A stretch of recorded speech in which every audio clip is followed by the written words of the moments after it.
topic is Ohm's law. Okay, na? So, what is meant by, first of all, what is meant by flipped classroom? So, in the flipped classroom, what we have to do is one topic I have to send it to your mobile phones or laptops and anything. So, for that, in that, we have to the topic in your phones. For that, that course, that topic I have to explain clearly in board. In that, if you have any doubts, you can ask me. Otherwise, you can form it. You are all forming groups and you can discuss with the same topic. At that time, you have to understand easily and very effectively. You can understand the topic. So now we go for this. Now you all are idea about the flipped classroom. So either group wise or individual wise also, you can come and ask me. No problem at all. So on groups wise means that is discussing your friends and all that. It is very easy. And the group also, group having same that means having a query means faculty also will give easily explanation will give. So individual means it takes more time. In forming a groups like we are taking this explanation is very easy because of all are having only one doubt means it is clarification is very easy. So in that what is meant by Ohm's law? So open the Ohm's law. So Ohm's law is nothing but V is equal to I into R, having a circuit diagram also it is having.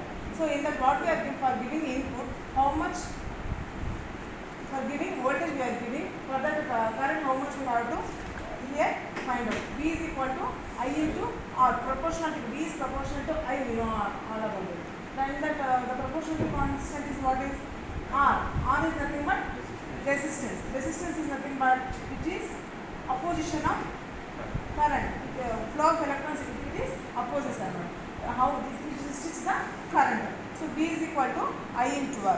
For that what we have to do, ampere ammeter reading, voltmeter reading and resistance of the coil we have to find out there. For that V is equal to I into all readings we have to take here. And the precautions, result what we have to observe by observing this observation table is provided ratio. Ratio is my compulsory V by I is equal to R వస్తుంది కదా. So that should be resistance equal గా ఉండాలి. So it was not come like this, our experiment is not that. Here only we can verify that R is equal to V by A, we have to find it from this only. So that resistance coil, here there is a coil of resistance. That resistance we have to measure with the multimeter. Clear? So that is about verification of Ohm's law. Ohm, that V is equal to I into R, and that we have to observation table and result we have to do that. So next one is KCL. Very easy topics for this all. This is actually this total is one topic, but here we have to split those two. Verification of KCL and KVL. KVL is nothing but Kirchhoff voltage law and KCL is nothing but Kirchhoff current law. KVL is voltage means algebraic sum of all branch voltages is equal to 0. Algebraic sum of all branch voltages is equal to 0. KCL means incoming currents is equal to outgoing currents. Incoming currents that is equal to outgoing currents. Okay, that is nothing but KCL. So at that time what we have to get this one, incoming currents is equal to outgoing current. So this direction is different, this direction is, these are the incoming currents, these are outgoing currents. For that we have to see our circuit diagram. KVL V1 plus V2 plus V3 is equal to 0. That is algebraic sum of all branch voltages. Branches means how much resistances we are connecting to. Okay na?